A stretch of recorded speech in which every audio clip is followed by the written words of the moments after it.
Good afternoon, ladies and gentlemen. Welcome. I see a lot of friends and colleagues in the audience, so that's really nice. My name is Anna Zagorski. I'm a research associate at the Getty Conservation Institute and part of the team that brought the exhibition Cave Temples of Dunhuang, Buddhist Art on China's Silk Road to the Getty Center. In particular, I've had the real pleasure of organizing all public programs related to this exhibition, so lectures, musical performances, film, and I hope that many of you had an opportunity to enjoy some of these throughout the summer.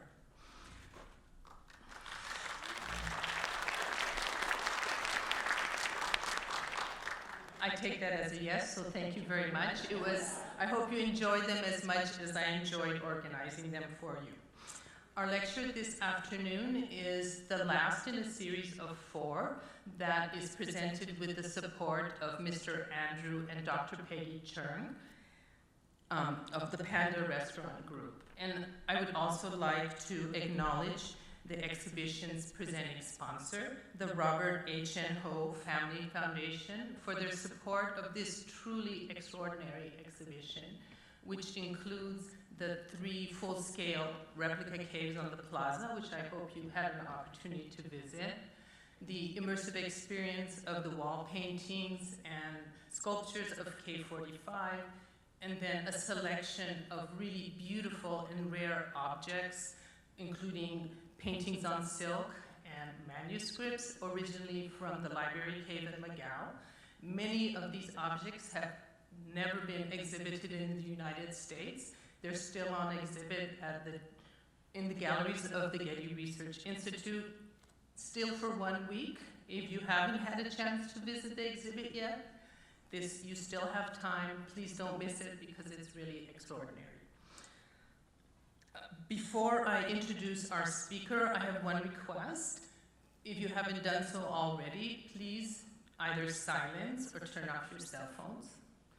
Given the sort of Buddhist content of this exhibition, I'm sure you'll get a karmic demerit if your phone goes off during the lecture. So please do turn those off. Thank you.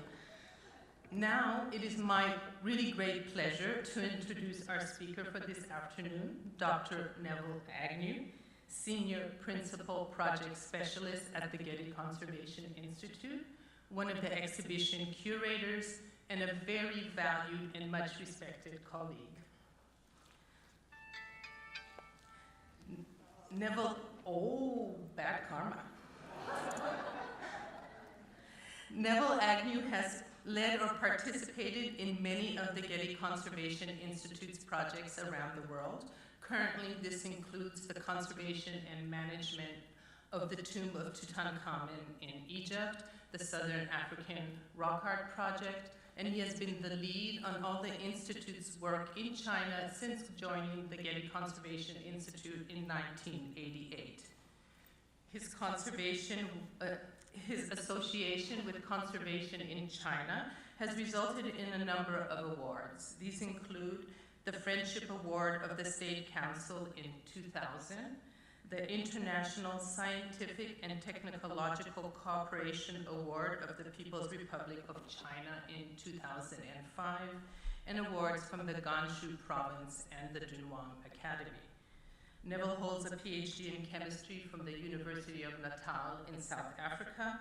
He is the author and editor of numerous publications in research, chemistry, and conservation, has served on the editorial board of Conservation and Management of Archaeological Sites, and on the board of the National Center for Preservation Technology and Training. Today, this lecture is our very, very last public program for the exhibition Cave Temples of Dunhuang, and I am really, really, really thrilled that Neville gets the last word. So please join me in welcoming Neville Agnew.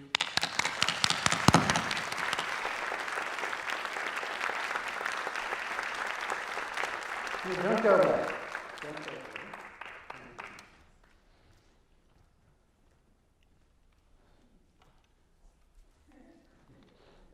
Thank you very much, Anna, for that nice introduction. I particularly wanted Anna to introduce me this afternoon because I think it's appropriate because of all of the extraordinary work that she's done for the public programming. She herself mentioned that she'd been in charge of it. But Anna took over the public programming and with other colleagues at the GCI, she really has seized upon it and made an extraordinarily great success about it. So I'd like you to express your appreciation.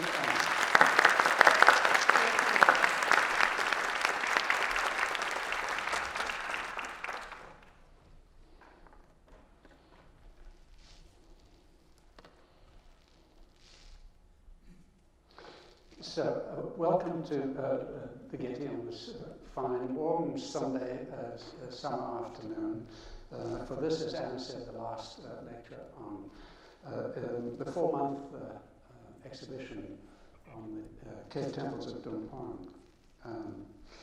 My theme is deterioration. So this is a conservation a lecture this afternoon. And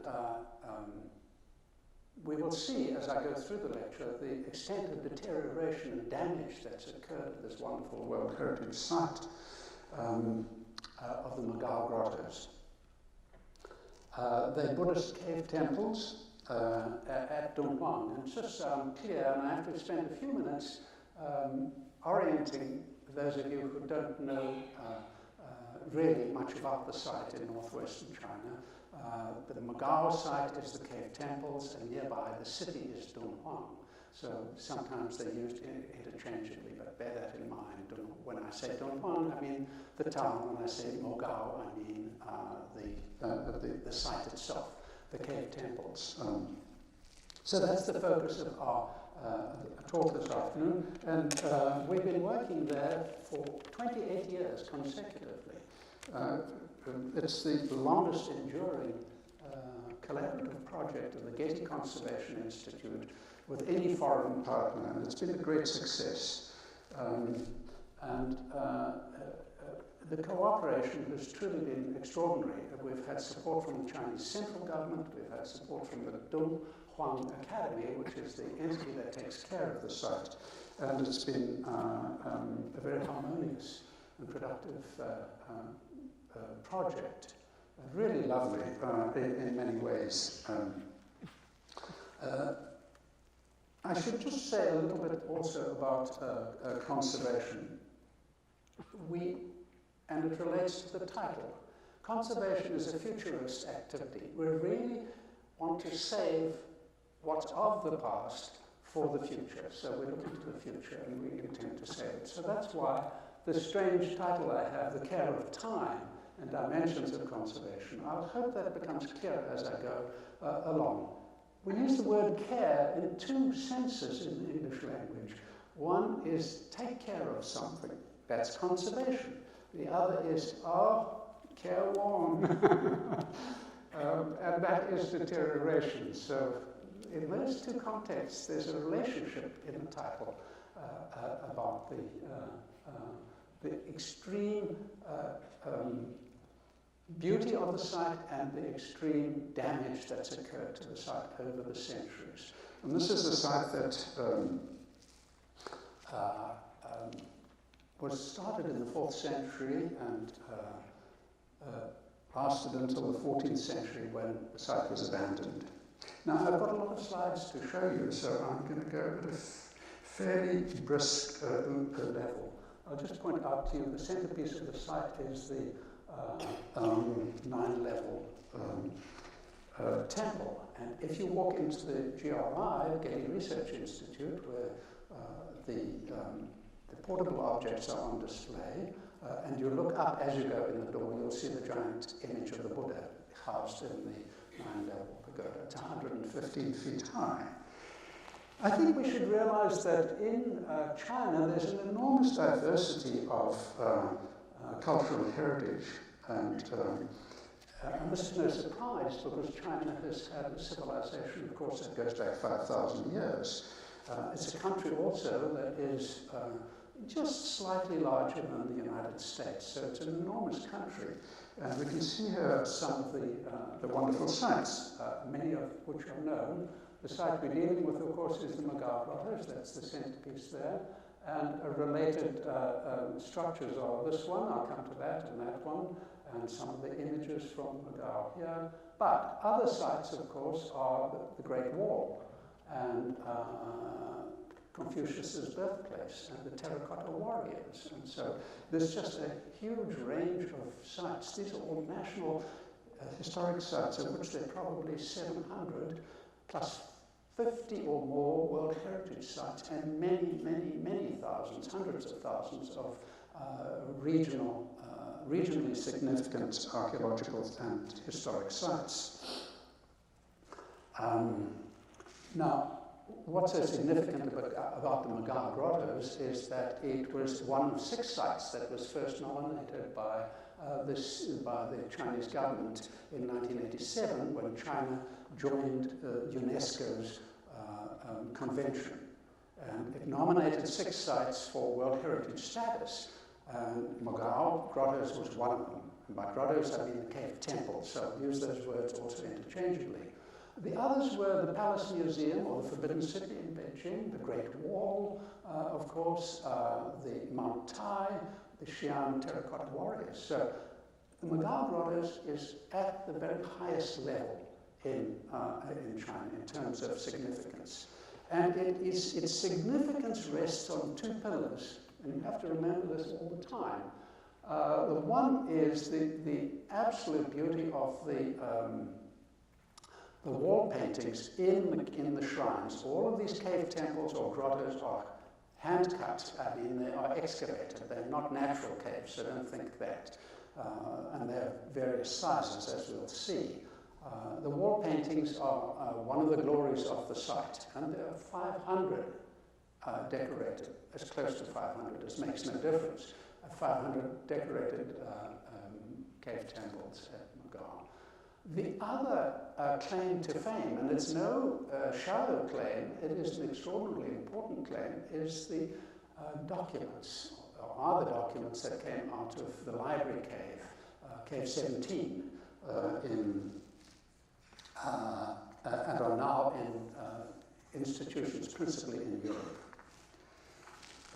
This trove of documents, about 50,000 in number, was discovered by a Taoist priest who was self-appointed custodian of the site. He discovered it in 1900, and in 1907, the first of the foreign devils on the Silk Road, Oral Stein arrived and persuaded him to part with some of the documents, and there'll be more about that later too. And then the following year, Paul Pelliot from Paris, from France, arrived, a wonderful sinologist, a young man, 1 year later after Oral Stein, and he took a bunch of these documents. Reputedly up to 50,000 documents stashed in a hidden sealed cave at Dunhuang. These are now in Paris. 43 of those objects are on display here. By our great good fortune, they've been loaned by the institutions in Paris and London to us for the duration of this exhibition. This coming weekend, Sunday of next week, exhibition closes, and the objects are shipped back to London and Paris. We're very lucky to have received them. It includes the Diamond Sutra, the first of a complete printed book, dated exactly to 868, the 10th of May, prepared by a son who got lots of karmic merit for his filial piety because he devoted the Diamond Sutra printing to his parents. And furthermore, he said it's for free and universal distribution. In other words, no copyright. And we could all learn from that today, I think. So where is this wonderful place? Well, there's the Silk Road map, and you can see Beijing over there, and Dunhuang and the Mogao Grottoes there, right close. It's actually just 15 miles as the crow flies between the two sites. This is the Silk Road, and this is a theme, the red line. The ancient trade routes called the Silk Road that went all the way from the early capital, Luoyang, and the later capital in the Tang dynasty, Chang'an, today called Xi'an, where the terracotta warriors are, all the way through Dunhuang. And this was a very important site because it was a military outpost at first, established in 111 before the Common Era. And then it split around the Taklamakan Desert, and further it went over to all the way to the Mediterranean. This isn't a road, of course. It's a series of routes or paths or ways, always dictated by access, by the topography and access to water. So it's very important to remember that mountains like the Chilean mountains provided the water for these places. Dunhuang is an oasis, and all of these places here are oases. They get their water from the snow on the mountains surrounding there. But Dunhuang is between two deserts, the Gobi and the Taklamakan desert. Taklamakan, they say, is I think a Uyghur word, and it says you go in, but you don't come out. In other words, it's not a friendly desert. Some of the other sites in the vicinity with which the Dunhuang Academy, which is the entity that's in charge of the Mogao Grottoes, has authority, or will have authority over, are Mingsha Shan in Gansu province, spectacular site. Mingsha Shan, I'm told by my colleague, Pauline Lin, it means the hay mountain, or hayrick, I should say, because it does look rather like one. It's a little scary to get up there, I tell you. You know, when you start climbing up the face of the cliff, some people get a little nervous about the state of Chinese engineering. But imagine the Buddhists who carved those grottos. There are many, many sites along the Silk Road, but these are just two in vicinity too, and the other one being Binglingse on the Yellow River. Again, a spectacular setting. About the same age, 4th to the 14th century, as Dunhuang, except for one thing.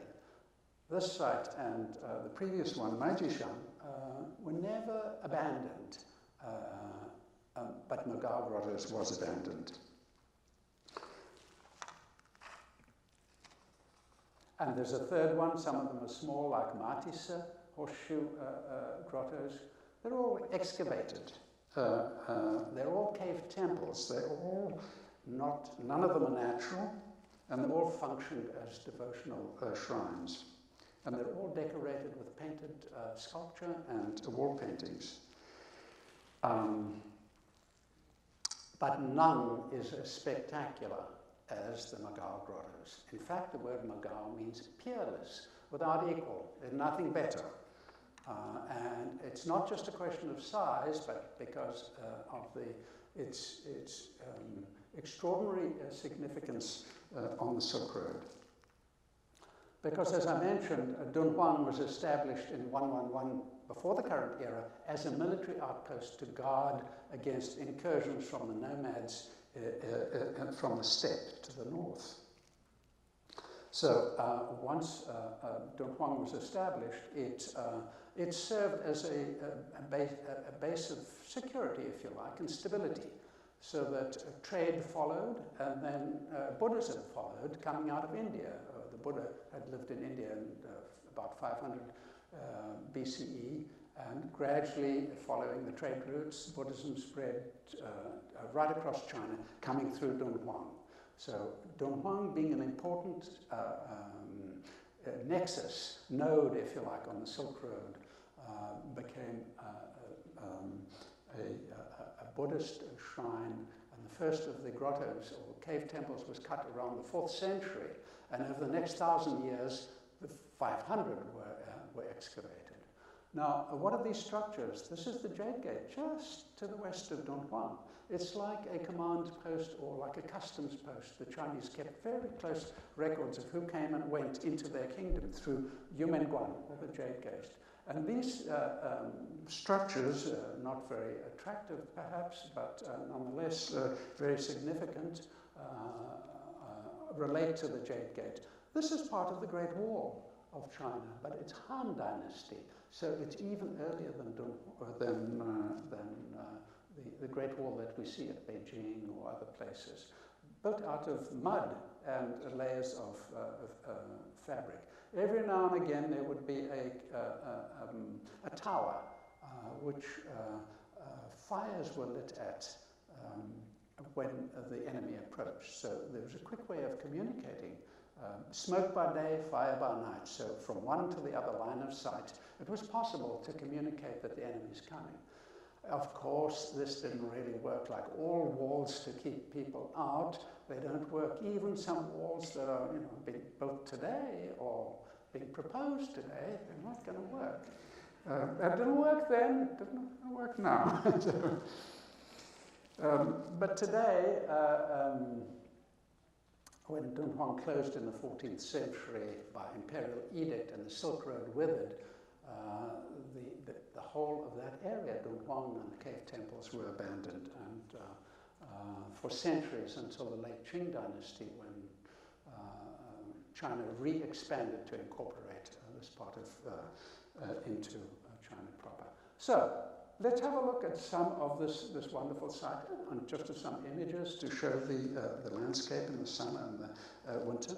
It's a place of climatic extremes. You don't want to go there in the winter. It's very, very cold, and no visitors go there in the winter, or very, very few of them go there. So the site is actually built on, excavated into a cliff face along a river called the Dunhuang River. And there's the centerpiece again of the site, the 9-level temple with a 115-foot high Buddha that dates from the Tang dynasty.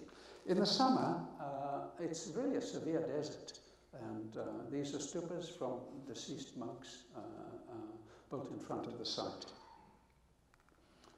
If you look at this site from space, there's a satellite image. It's important to look at, because you can see the Chilean mountains down here. This is snow cap, and this is the water that runs from that and feeds the oasis of Dunhuang City there. And there's the Mogao Grottoes, but I've just mentioned here these dark lines here. See them? Converging right at the Mogao Grottoes. Those are tectonic faults, huge geological faults between the Sanwei Mountains here and the Mingsha Dunes, the great sand dunes. So this is a highly active seismic zone, which is the greatest threat to the site.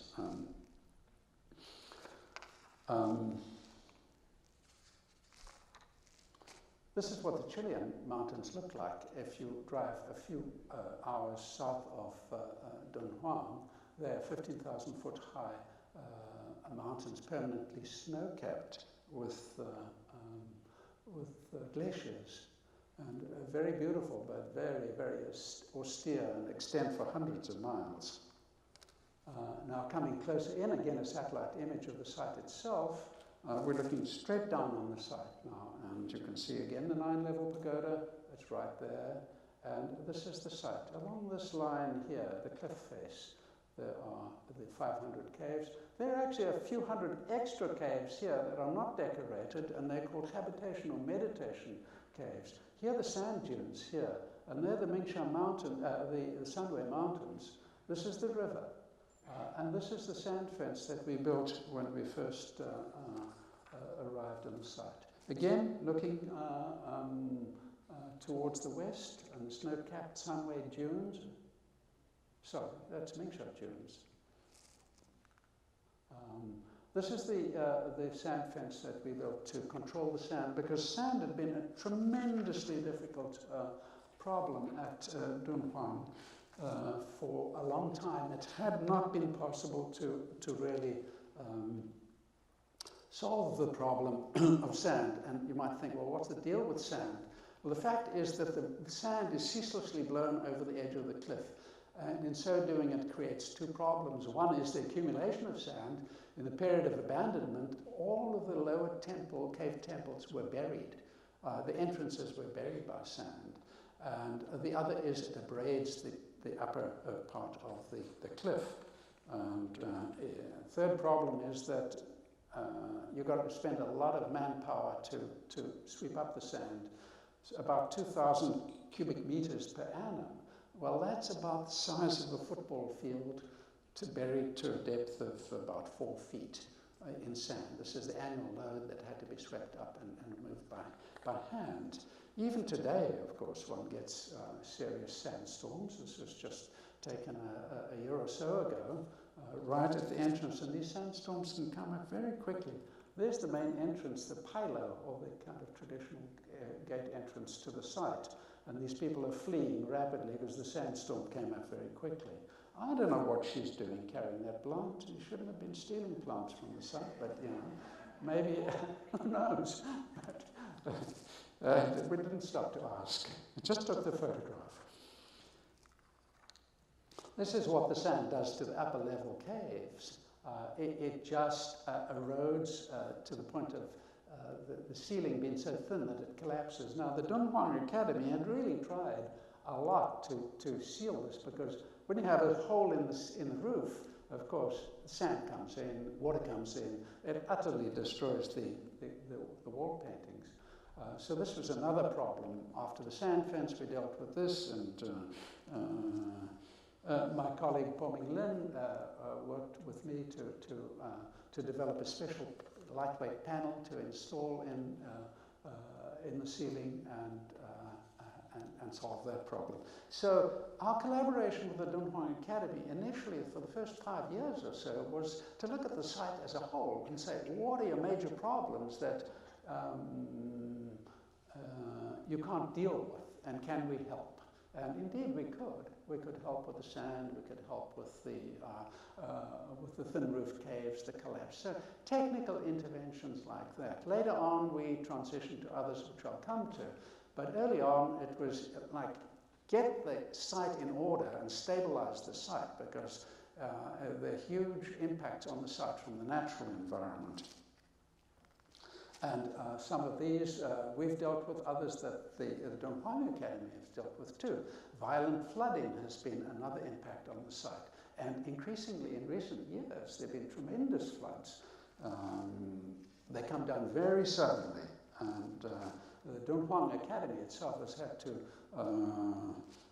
deepen the channel of the Daichuan River, that's the Daichuan River, D-A-Q-U-A-N, and to contain the flood water. It's kind of like the LA River, if you look at that deep, ugly cement trough that is parts of the LA River. Unfortunately, parts of the Daichuan River outside the site look similar to that. Well, it's hard to know how you can beautify it, but you have to really protect the cave temples. All right, so we've seen now some of the causes of natural deterioration of the site, but we should also look at others, and I'll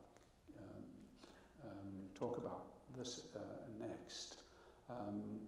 As the caption says, by the early 20th century, the long-abandoned caves had deteriorated, as seen here in this 1907 photograph taken by Oral Stein. Here's the guy who took the first batch of documents from Cave 17, the library cave, that are now in the British Library and the British Museum, including the Diamond Sutra, and some of which are on loan to us for this exhibition.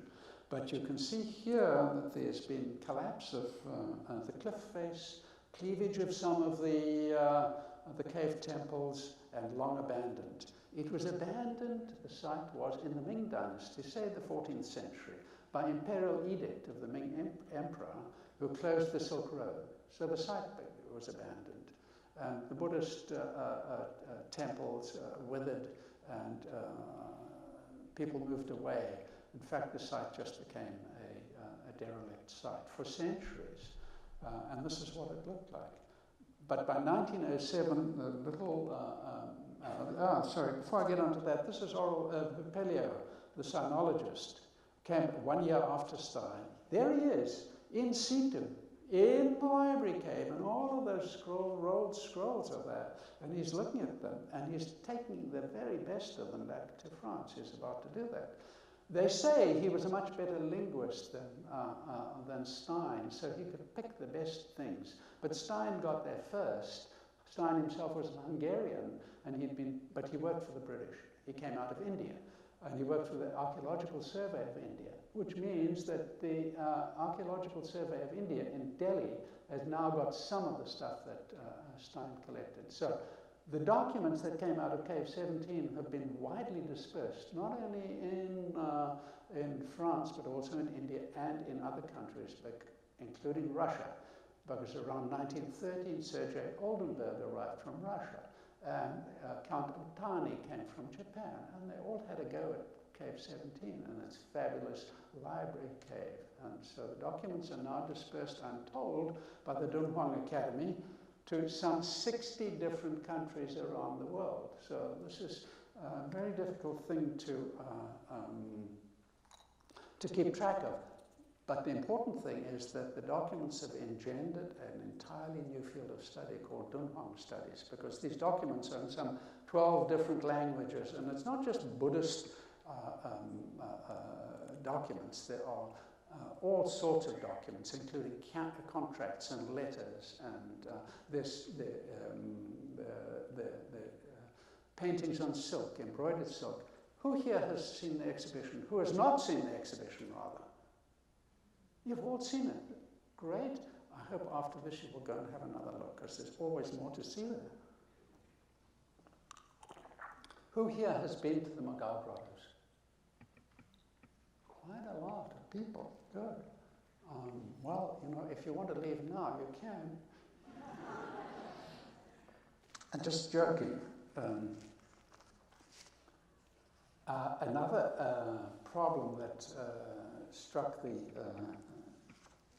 grottos was the Russians, who came in 1922, I think it was.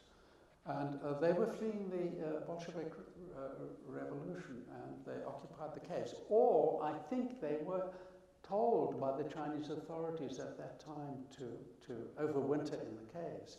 And it's an extremely cold winter, as we know. And they lit fires. And some of the caves are now totally blackened, absolutely blackened. And to date, the technology does not exist for the removal of the soot to see what the wall paintings are like underneath.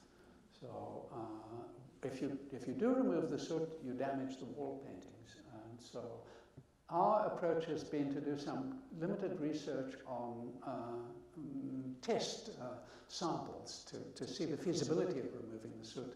But it would be a very intensive job, and it's not an urgent job because the soot protects the wall paintings, and so it can wait. And that's been our advice to the Dunhuang Academy. But this is this famous one only photograph that I know of the Russians, and there are probably 200 of them occupying the caves. So there were many, many trials of the site. This little Taoist priest I mentioned, Wang Yuanlu, that's his name. He sold the documents to from Cave 17 to Stein, Pelliot, and others. He did actually sell them. He had no right to sell them. He wasn't authorized, but perhaps they had no right to buy them. And the Chinese authorities do like to say, stolen, stolen. But you know, that's the fact of the matter. They're now in Europe, and we've been very fortunate, as I mentioned, to get them on loan. This is the memorial stupa to him, erected in about 1930 when he died. And the Chinese authorities, the Dunhuang Academy, is very ambivalent towards Wang Yuanlu, because on the one hand he discovered the library cave, on the other hand he betrayed China and he sold the documents to Westerners. So it's a great ambivalence. Wang Yuanlu was a curious character. He was a Taoist priest, actually, but he was originally a soldier, and he wasn't very well educated. He really didn't know what he was selling to Oral Stein and Pelliot and the others. His idea was to have the Mogao Grottoes recreated as a place of religious site. So he commissioned some truly ghastly statuary, where the statues, the mud clay statues, had been damaged and lost. He commissioned them, and Now they're historic. Unfortunately, they can't be removed. So this is a photograph. This is a photograph taken recently here. And this is in 1908. This is a Stein or Pellier photograph. Nothing there.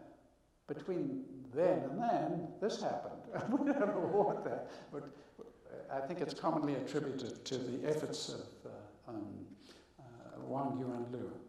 So what did the site look like in its heyday in the Tang Dynasty? This is an artist's impression of what the site might have looked like.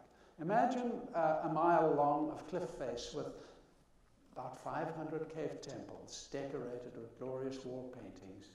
And this again is this 9-level pagoda. And you could see, these are the banners that would often hang from or be on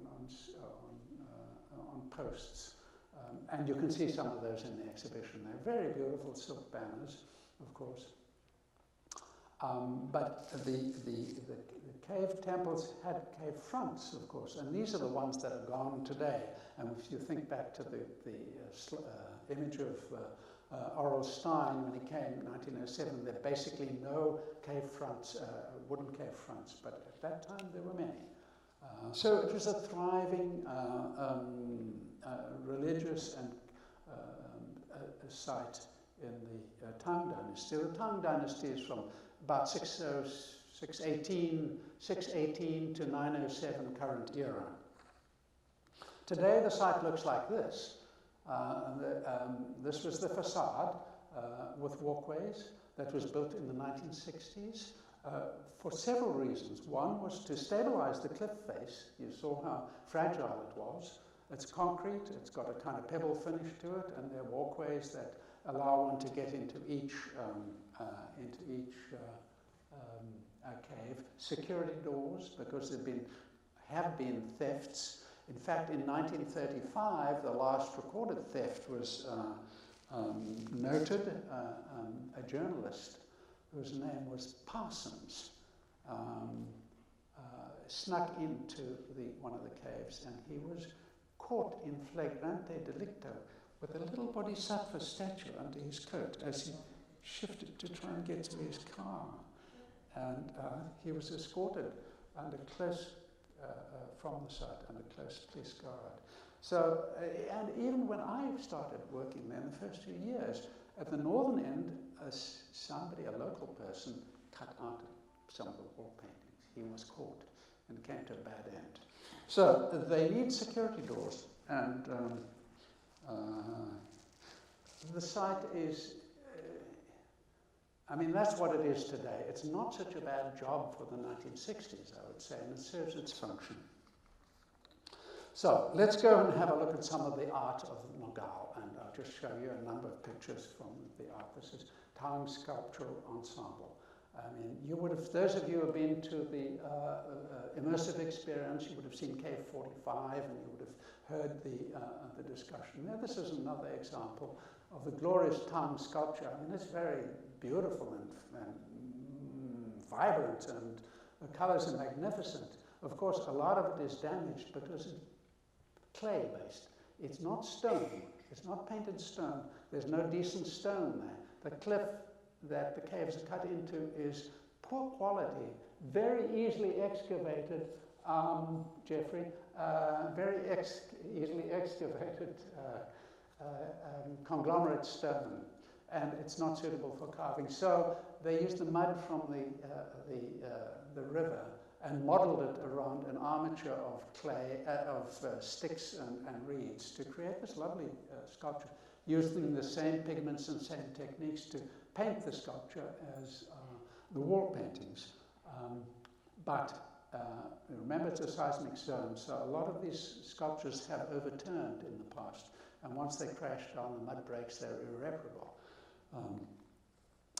This is Cave 45. Now, I use this slide here because it shows the musicians in Cave 45. And music is certainly one of the great ways in which I believe, I'm told by people who know, that Buddhism was communicated as a means of proselytizing, obtaining converts. So you can see some of the musical instruments here in this kind of court orchestra scene.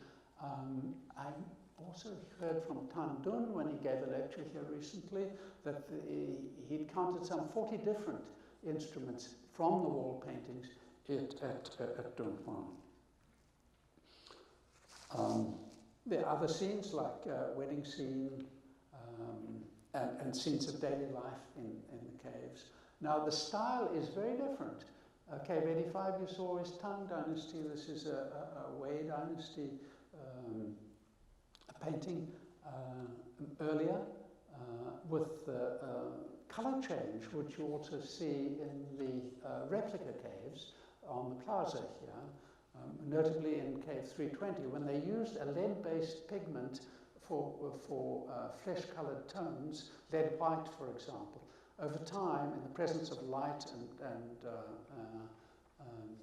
and humidity, it oxidizes to lead oxide, another different lead oxide called platinarite, and it's black, not white. So the black faces were never intended as being black faces, but they're really quite spectacular and quite marvelous.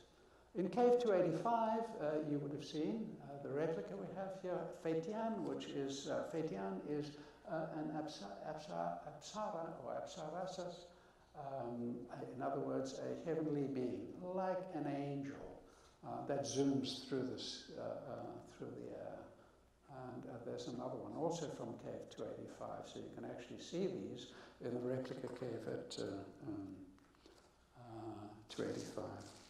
I want to turn now to the collaboration itself that we've had with the Dunhuang Academy and the director Fan Jin-se, who I think has been one of the keys to our success in the partnership there. She's a national figure now, and in 2009 she received these awards from the central government on the 60th anniversary of the founding of the People's Republic of China. She has been a very, very, very strong proponent of our collaboration. She's an open-minded person, an extraordinary person. Retired last year as director of the Dunhuang Academy. She spent her entire life there, coming in 1963 as a young graduate student, archaeologist from Beijing University, and she defends the site. And it needs defense sometimes in the lust for profit and development in China in recent years. She's had to go national to fight off attempts to take over the site. So she's of a like-minded person to our way of thinking, and so it's one of the reasons why we've been able to work so well together. We had moved from, by the mid-90s, from the site stabilization, the work I mentioned earlier, of the wind fence and so on, to thinking more about how one should be conserving the wall paintings in the site. And it was clear that in China there was a need for a set of guidelines that would be national, that could provide a methodology for how you go about conserving very precious historic artifacts like the wall paintings, the sculpture, for that matter, all the cultural heritage of China. So we worked together with the central government and the Dunhuang Academy and the Australian Heritage Commission to develop what we call the China Principles. And it's been a national set of guidelines. I think it's probably the single most important thing that we've been able to do in China, because this can impact the entire nation. And it was promulgated, and we translated into English and promulgated by the national government. So it's a very, very important document. We then chose a cave to apply the China Principles, and we chose Cave 85, a Tang Dynasty cave, really beautiful, huge cave, very big. And we spent 10 years developing a methodology for the conservation of the cave. You can see here the ceiling slope, it's in great condition. Unfortunately, other parts of the cave are not, and I'll show you those in a moment. But it's got charming little vignettes apart from the formal sutra depictions, the butcher shop, yeah, go back. There he is. I like the butcher shop. I always like it because they're the butcher, and there's the two canines lying there looking hopeful for the scraps of meat. And then here's a little guy sitting with a pole on his head and somebody else on the top. These things are about this big. And they're on the ceiling, and you can't see them from the ground. I always think that the artists who were painting got bored with the formal Buddhistic sutras, and they said, let's just paint something else. Now, that may be completely untrue, but humor me. I like to think that.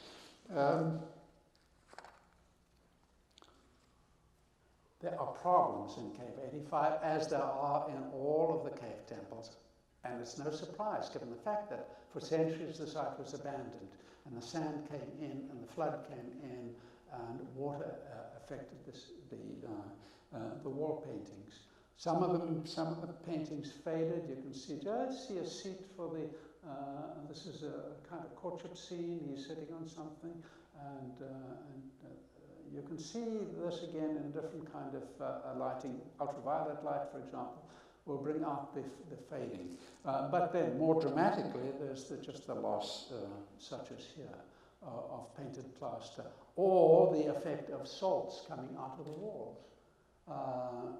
This is natural salt in the rock that migrates to the surface of the painting and acts like a kind of cancer of the painting. I mean, it's a huge problem. So these are technical problems that really are extremely difficult to address. There's no way you can get all the salt out of the walls. You can poultice it out, but they painted on mud from the river, and there's no way you can do this. Exquisitely and detailed work has to be done by wall paintings conservators to do this. Now, I want to show you something here.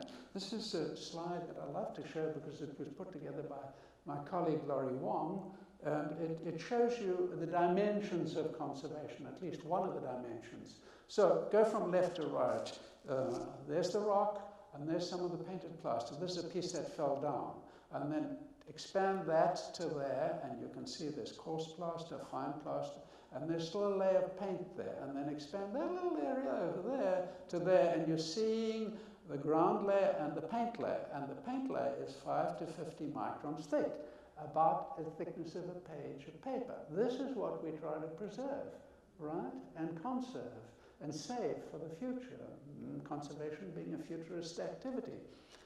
How much of that is there? Well, on the whole site there are said to be 45,000 square meters of painted plaster, which is about 500,000 square feet, which if you translate into a wall would be a wall, I did the calculation, it would be 9 5s are 45, 5 meters high, 9 kilometers long, 6 miles long, and 15 feet high. That's a lot of wall painting, and that is so extraordinarily delicate and conveys so much information.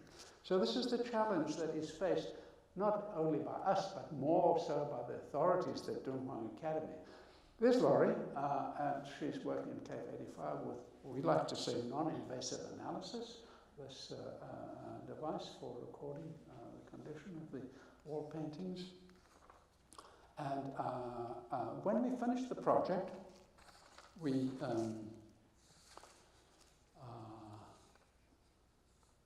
created a platform with lighting, because until then, all the caves are visited by visitors who are guided by guides with little flashlights, and the big caves are dark. So the group of 25 visitors will go into the cave with a guide, and a wandering point of light will drift around the dark ceiling, and you won't see anything much other than what's illuminated by that spot of light.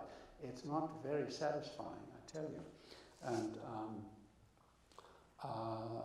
we put in safe LED lighting and a raised platform, interpretive materials, and there's the green team of conservators. Notice this is both Chinese and our own staff working together. So one of the things that was very important was to create an enduring legacy of wall paintings conservation. Again, we brought in another partner. This was the Courtauld Institute of Art in London to work with us and Dunhuang Academy and to give a master's degree in wall paintings conservation. So this is still going on today, and I think the current course is just winding up. One of the first graduates with a master's degree with Director Fan is there, Wang Xiaowei. He's now a senior person in the Dunhuang Academy. I've got to move on now because time is advancing. I've still got a heck of a lot of slides to show you, but relax, they'll go quickly. Times change so rapidly, and as technical problems are solved, as natural problems of deterioration are conquered, as we find solutions, others emerge. And this is, the current one is development and tourism. And this, in fact, is a new monster that is threatening to overwhelm the site by sheer numbers and by impact on the cave temples themselves.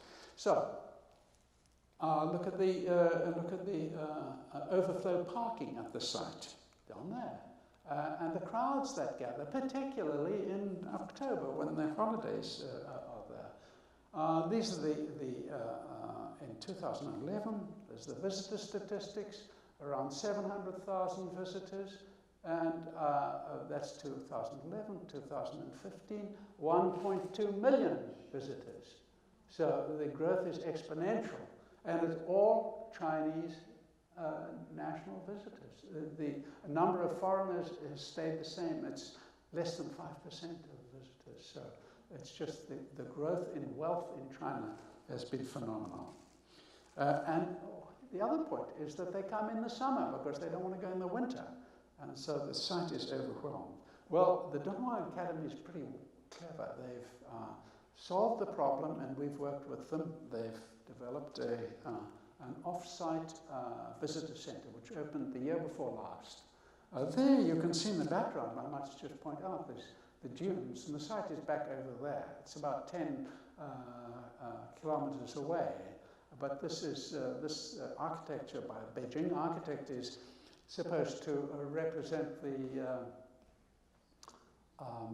sand dunes. And I sure think it's an improvement over the railway station that somebody built just on the other side of the road, less than a mile away, which is one colossal monstrosity. And I'm sure a lot of palms were greased to get that railway station. I hope the Consul General isn't here from the consulate, but that's what I think. And but this is very sensitive. Now the plan is, and it's operational already, to have visitors come in and get orientation in these, there are two theatres there, and then they get in a bus and they bust off to the site and they're brought back again. So it's a way of controlling visitation and helping to maintain the site. Our own studies with the Dunhuang Academy figured that you could get 6,000 people per day on site through the caves, having a few minutes in each cave, up to 10 caves per tour, and this was a manageable maximum number. You can't have 22,000 people on the site, which was happening, and probably will still happen because it's very difficult to say no to visitors. But all of these strategies have come into play, limiting visitors, a visitor center, busing them in, online booking systems, and so on. So this is the culmination of our 25 years of collaboration. At this point, the visitor center, the visitor study, and of course, bringing to the Getty the exhibition here. Quickly just run through some of the slides that you've seen. We thought it was very important to bring the exhibition of the Dunhuang cave temples to the Getty, because we've been working there for so long, and people really didn't get a sense of what it is the Getty Conservation Institute does there, and where is this place, and what goes on. I mean, it was just off the radar. And I think the response of the public to the exhibition here, and particularly, I think, the Chinese American and Chinese population of Los Angeles, the West Coast, and so on, has been phenomenal. The exhibition has been truly a great success. And in that sense, I think it's marvelous that we've been able to do this. That we could do it has depended on the collaboration of the Dunhuang Academy, a partner with us. The Dunhuang Foundation is headed by Mimi Gates, who was one of the driving forces, and also our partnership with the Getty Research Institute, and my co-curator there has been Marsha Reed, the chief curator of the GRI. But beyond that, just a great many people here at the Getty and in Dunhuang have collaborated on this very, very effectively, and we've also had the good fortune, as I mentioned, to have our contacts in Britain and France be cooperative in lending objects from the library cave. As you can see, just quickly show you these again, you've seen them mostly, but the Diamond Sutra, the British Library. So these are objects that are all in that that image I showed you of Paul Pelliot in the cave. And these are all authentic objects that came out of the library cave, including this rather wonderful traveling monk. He does look kind of dopey to me. I mean, you know, he's having some emanation coming out of his head, and I'm told he's either dreaming of the Buddha or chanting. But there he's going along with his pet tiger, monks, traveling monks to always be accompanied by a pet tiger, and the fly whisk, and so on. So, this is one of the glories of the exhibition. It's 7 feet high, it's embroidered silk, and there's been a lot of loss where it was folded. And I think I heard that it was found on the floor of Cave 17 where Abbot Wang Yuanlu folded it. And of course, silk gets brittle over time. It's 8th century, that's circa 8th century. And so all this is lost here, but it's a fantastic piece of art with donor figures embroidered below, but it's the Buddha preaching. This is a conservation exhibition as much as it is an art and art history exhibition, as much as it is recounting the history of Buddhism at Dunhuang and in China and the Silk Road. So we've really we've striven,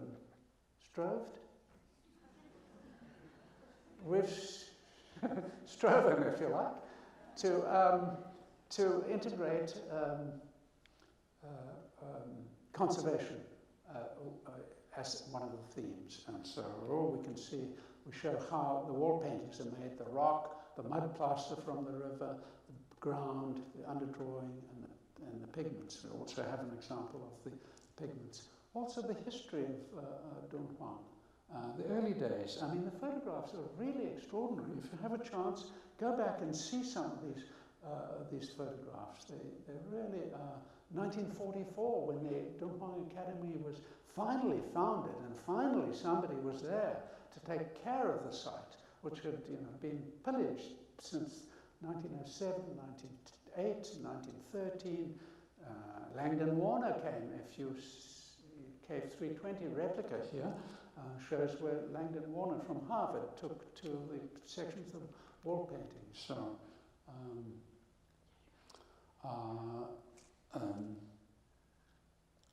Just a great deal of cooperation also from, this shows the making of Cave 285 there, which we persuaded Director Fan Jinse to make for us, and she did. It took 3 years. This is a very valuable artwork in its own right, as are the other 2 replica caves. At Dunhuang itself, at the Mogao Grottoes, they've got about 12 replica caves. And visitors can go to see the original, and then they can see others that are off not open to the public for one reason or another.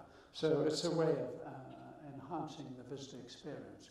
Although I must say, until recently, most visitors didn't really go and look at the replica caves, but in my opinion, you get a much better opportunity to examine the wall paintings in the replicas than you do in the originals, because as I mentioned, very often they're not lit, and the best you can do is be shuffled through with a guide with a flashlight, and you see a wandering spot of light. So it's not such a great experience. So there's also that aspect of trying to enhance the visitor experience, which would be to direct them more to the replica caves as a complement to the actual visits to the caves themselves. 3 years to make this 285 copy. Next Sunday it will close, and the replica will be dismantled and shipped back to China because it's worth $1 million or more. And in due course, it will be sent elsewhere and displayed again.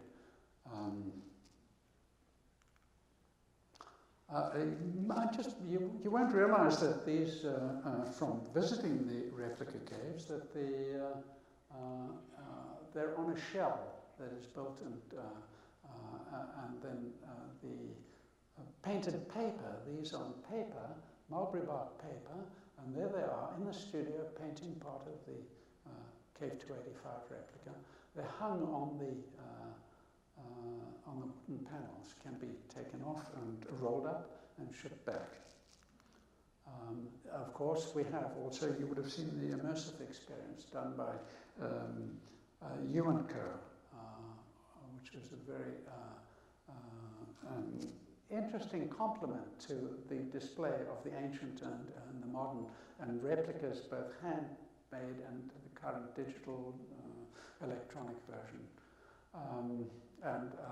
I started the lecture with thanking Anna Zagorski, and this is actually what she put together, including some very eminent people, one of whom is right here in the audience,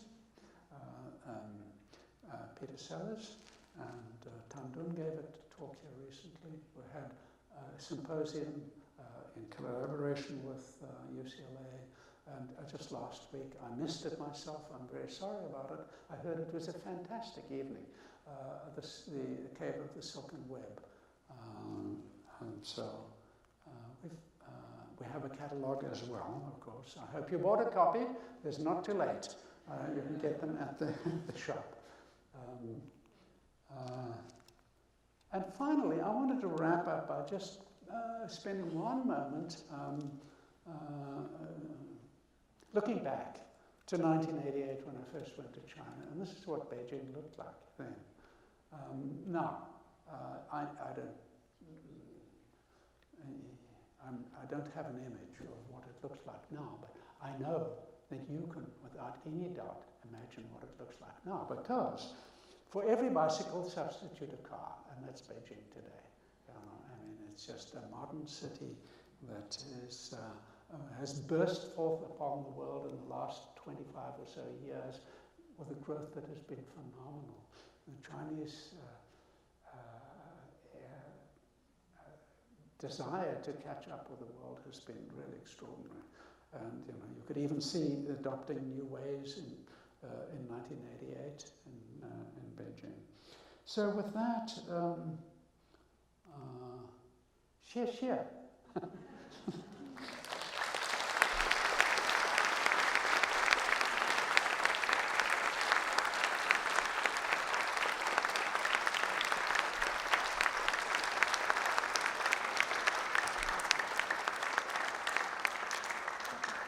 And Anna says I can take a few questions. And Anna wants to say something. No? About the reception? I understand the Mogao Cave became real popular because the stuff went to the west. What about the other famous caves in Dunhuang, like Qianfodong, Yulinghu? Anybody working on that to preserve that so it doesn't become like this bad mess? The other caves at Dunhuang. Yeah, there are many other caves. The most famous one is the Qianguodong, and the other one is Yulingku, but they did not go to the west. So is anybody taking care of those caves? Yes, indeed. The Dunhuang Academy, the entity that's in charge of the Mogao Grottoes, is also in charge of Yulingku, which is further to the east near Angxi, and to the western grottos, and a few other sites. Subei has got 5 small grottos as well. So it's probably going to expand its mandate to the others I showed you, Mingsha Shan and Binglingse on the Yellow River, and Natisan, and so on. They're all in Gansu province, and they're part of the drive of the Chinese government to promote the notion of a Silk Road, not only in China's part of the Silk Road, but also beyond into other countries like Kazakhstan and Kyrgyzstan, Tajikistan, and beyond. The idea is eventually that there will be this chain of World Heritage sites on the Silk Road that really reflect the ancient trade routes all the way to the Mediterranean. Whether that will happen or not because of political or other issues is unknown, but that's the ambition. You alluded in one part that I don't know if they can help. I'm sorry, I missed you. We'll come back to you in a moment. I was just wondering, are all 3 caves going back to China? Yes. And they'll travel again then? Probably, yeah. Yeah, almost certainly. There have been exhibitions that have been held in Hong Kong, and Japan, Shanghai, other countries as well. Hi, you alluded in one part that the director was under some forces besides conservation for protecting? Yeah, I think there's a very strong desire now to use the site more and more for tourism and to generate income and so on. So these are the forces. I mean, you see it everywhere. It's mass tourism. Loving it to death? Well, using it to death, not even loving it, because most tourists will go in and they look and they don't get very much out of it, and they're gone. And we see this everywhere we work. We're particularly in Egypt, but although tourism is pretty dead there now because there's circumstances, but in the heyday when we were working in Egypt, the tourists would just come in like a tide and move out, and they got nothing out of it, or very little. And I don't know what the answer is to that problem. Jonathan, hi, and say something. What would you like me to say? In relation to that question? Jonathan used to work but he's abandoned us now for more salubrious climes. No, the question of tourism is a daunting one. It's very true, and it's something that the GCI has been working on for a number of years with these partners, particularly in China, and as Neville was talking about, also Egypt. It's how do you fight it? I'm sure everyone in this room, after seeing this, wants to go. How would you feel if they said, sorry, closed today, we're at 6,000 people, you're 6,001. So it's a huge challenge, and it requires planning, but no easy answer.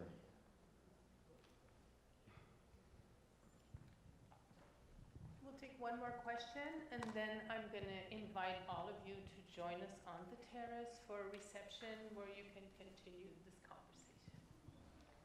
You've said that it's a shame that most tourists get very little from their experience. What do you think would be the best things for them to get from the experience that are available, that aren't available currently? Oh, gosh. I don't know how to answer that question. I mean, I really don't. I mean, they should be encouraged by tour operators to, be fed more, really more active. But visitors who go to these sites are now, they pay money and they try to cram as much as they can, as many sites as possible into the shortest time, and so they are at the disadvantage straight away of not really being able to assimilate, well, really absorb the visually and the content, the information and so on. So they need to be prepared better, and they need to be encouraged to be prepared better.